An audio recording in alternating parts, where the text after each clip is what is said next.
నమస్తే ఏఎన్ఆర్ విజ్ఞాన జ్యోతి కార్యక్రమానికి స్వాగతం. ఈరోజు మనతో పాటు మన స్టూడియోలో ప్రొఫెసర్ డాక్టర్ ముల్లపూడి సత్యనారాయణ మూర్తి గారు ఉన్నారు. వారిని సాదరంగా ఆహ్వానిద్దాం. నమస్తే సార్. నమస్కారం మా శ్రవంతి సార్, మీరు ప్రొఫెసర్ డాక్టర్ అని కూడా విన్నాం సార్. అయితే మాకిప్పుడు ఎగ్జామ్స్ జరుగుతూ ఉన్నాయి కదా సార్. ఇప్పుడు మనకి గ్రూప్స్ నోటిఫికేషన్ పడింది. ఆల్రెడీ గ్రూప్ అనేది ప్రిలిమ్స్ అయిపోయింది.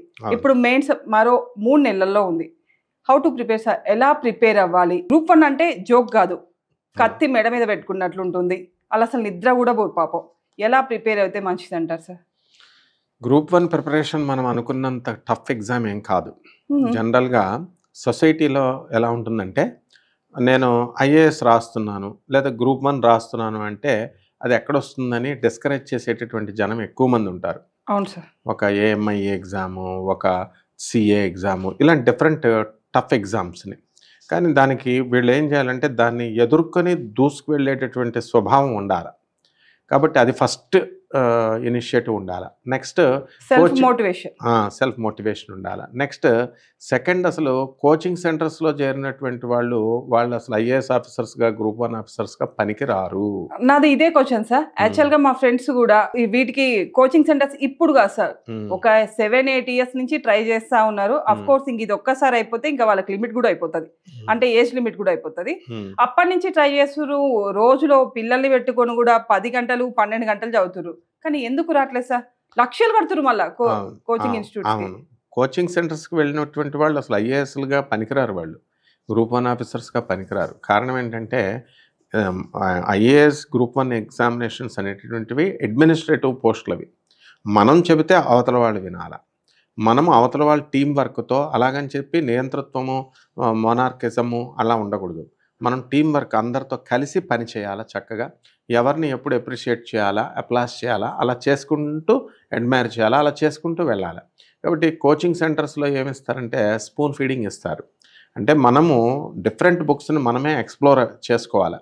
ఇప్పుడు మేము మెడికల్ యూనివర్సిటీస్లో కానీ ఇంజనీరింగ్ యూనివర్సిటీస్లో కానీ ఎలా చూస్తాము, ప్రొఫెసర్లు ఎవరైనా చెప్పినా, ఒక వైస్ ఛాన్సలర్ చెప్పినా, ఒక రిజిస్ట్రార్ చెప్పినా ఏం చెప్తామంటే, మీరు ఎక్స్ప్లోర్ చేసుకోండి, సిలబస్ ఇస్తాం, ఆ సిలబస్లోనే మీరే ఎక్స్ప్లోర్ చేసుకోండి. అంతేగాని ఇదేం స్కూల్ విద్య కాదు, ఇది ట్యూషన్లు చెప్పి మేము నోట్స్లు చెప్పి ఇలా చెప్పడానికి. సో స్కూల్లో నోట్స్లు చెప్తాం, తర్వాత ఇంటర్మీడియట్ దగ్గరికి వచ్చేసరికి మనము టైప్ మార్చేస్తాం, వాళ్ళే రాసుకోవాలా.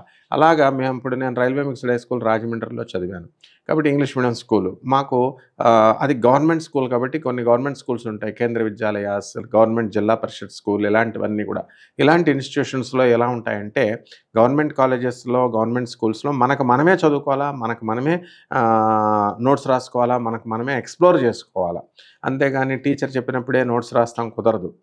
టీచర్ రేపు చెప్పబోయే పాఠం ముందు మనమే ప్రిపేర్ అయ్యి మనమే చదువుకొని వెళ్తే ఇంకా ఈజీగా ఉండేది మాకు. మా టీచర్స్ గైడెన్స్ ఇస్తారు. సో ఇంజనీరింగ్ కాలేజెస్లో మేము ఏం చెప్తాము, మెడికల్ కాలేజెస్లో అయినా మీరు సిలబస్కి మీరే ఎత్తుక్కోండి, మీరే నోట్స్ ప్రిపేర్ చేసుకోండి, ప్రాజెక్ట్స్ చేసుకోండి. ఎందుకంటే కేంద్ర విద్యాలయ లాంటి స్కూల్స్లో ఏం చేస్తామంటే ప్రాజెక్ట్స్ అన్నీ చిన్నప్పటి నుంచి వాళ్ళు చేసేస్తారు. చేసేయడం వల్ల ఏమవుతుందంటే వాళ్ళకి ఈ డెమాన్స్ట్రేషన్ అనేటటువంటిది అత్యద్భుతంగా వాళ్ళు ఇస్తారు, ప్రజెంటేషన్ అనేటటువంటిది. అదే ప్రైవేట్ స్కూల్స్, ఇప్పుడు నారాయణ, శ్రీ చైతన్య ఇలాంటి స్కూల్స్ ఉన్నాయి, వాళ్ళు స్పూన్ ఫీడింగ్ ఎక్కువ ఉంటాయి. వాళ్ళే ప్రిపేర్ చేసి నోట్స్లు ప్రిపేర్ చేయిస్తారు, వాళ్ళు రాస్తారు, పాపం కష్టపడతారు, అందులో డౌట్ లేదు. నారాయణ, శ్రీ చైతన్య టీచర్స్ ఎక్కువ సిలబస్ అని రుద్దుతారు. అంటే అది ఏమవుతుందంటే స్పూన్ ఫీడింగ్ ఇచ్చేయడం వల్ల, నోట్స్లు ఇచ్చేయడం వల్ల పిల్లాడు అలాగే ఇదైపోతాడు అనమాట. వాళ్ళు టీచర్ చెప్తేనే మేము చదవాలి, సొంత వ్యక్తిత్వం రాదు. సో ఆల్రౌండ్ డెవలప్మెంట్ అనేది ఎప్పుడైనా సరే గవర్నమెంట్ ఇన్స్టిట్యూట్స్లోనే వస్తుంది.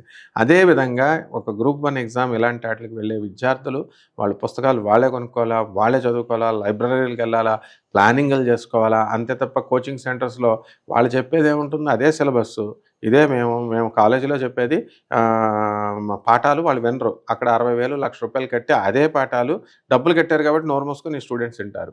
అదే మేము కాలేజీలో, యూనివర్సిటీస్లో మేము చెప్పినప్పుడు వాళ్ళు వినరు, ఏ టీచర్ చెప్పినా అదే సిలబస్ మళ్ళీ. అంటే సార్ ఇక్కడ సిలబస్ అనేది ఎక్కువ ఉంటుంది కదా సార్, ఎప్పటి నుంచో కాలేజ్ అన్నప్పుడు ఏ ఇయర్ ఆ ఇయర్ అనేది ఉంటుంది. ఇక్కడ సిలబస్ అనేది మనం పుట్టిన దగ్గర నుంచి స్టార్ట్ అవుతుంది. కరెక్ట్. అంటే ఎలా ఉండాలి అంటే, మనము ప్లానింగ్ అనేది చాలా ఇంపార్టెంట్. ఇప్పుడు 1వ class text books, 2nd class text books చదువుతాం మనం. ఆ టెక్స్ట్ బుక్స్ వదిలిపడేస్తాం, ఇంకా ఏమిస్తామా అని.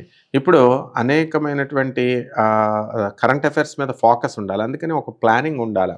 ఫస్ట్ వన్ ఏం చేసుకోవాలంటే మీరు ఆప్షనల్ సబ్జెక్ట్‌ని మీకు చూస్ చేసుకోవడంలోనే మీ తెలివితేటలు ఉంటాయి. ఆప్షనల్ సబ్జెక్ట్ ఇప్పుడు గ్రూప్ 1 మెయిన్ ఎగ్జామ్స్‌కి ఇలాంటి వాటికి ఐఏఎస్‌లకి ఆప్షనల్ సబ్జెక్ట్ ఇప్పుడు నేను ఎలక్ట్రికల్ ఇంజినీరింగ్ చదివాను అనుకో. ఎలక్ట్రికల్ ఇంజినీరింగ్‌లో నేను తీసుకుంటే కష్టమవుతుంది. సపోజ్ మ్యాథమెటిక్స్ ఉంటుంది. మ్యాథమెటిక్స్ మీద సైన్స్ సబ్జెక్ట్స్ ఇన్ డెప్త్‌కి వెళ్ళిపోతారు. కాబట్టి సైన్స్ సబ్జెక్ట్‌లో అంత మాస్టరీ రావాలంటే చాలా కష్టపడాలి. ఇప్పుడు నా స్టూడెంట్ సురభి ఉంది. సురభి అదే సార్ ఆమె గౌతమ్ మీ అని. సురభి అవును. ఐఏఎస్ అవును. ఐఏఎస్ రాసింది. అంటే చిన్న వయసులోనే అమ్మాయి ఐఏఎస్ జాబ్ అనేది ఎలా యెస్. పాసిబుల్ అయింది సార్? 50వ ర్యాంక్ కొట్టిపడేసింది. ఆమె ఏ కోచింగ్ సెంటర్‌కి ఎళ్ళలేదు. ఆమె అవునా? చక్కగా సొంతంగా తయారయింది తాను. ఎలక్ట్రికల్ ఇంజినీరింగ్ సబ్జెక్ట్‌నే తాను ఆప్షనల్‌గా తీసుకుంది. అలాగే సీనియర్ ఐఏఎస్ ఆఫీసర్స్ నా ఫ్రెండ్స్ ఉన్నారు. వాళ్ళు ఉండ్రు రాజశేఖర్ అని. ఆయన తర్వాత ఉండ్రు లక్ష్మీకాంతారావు అని ఆయన తమ్ముడనమాట.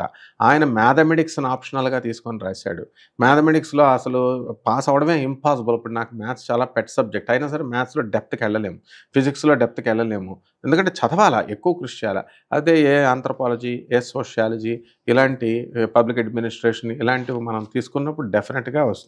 ఇప్పుడు నా క్లాస్‌మేట్ ఎన్ శ్రీనివాసరాజు అని ఎఫ్ఐ&డ్ సీఈఓగా రైల్వేలో చేస్తున్నాడు. వాళ్ళ అమ్మాయి ఈ సంవత్సరం 2023లో ఐఏఎస్ కొట్టుపడేసింది. 649th ర్యాంక్ అనమాట. ఆ అమ్మాయి ఐశ్వర్య నెల్లిశ్యామ అని. కాబట్టి వీళ్ళంతా కోచింగ్‌లకు పెద్దగా తీసుకోలేదు. వాళ్ళు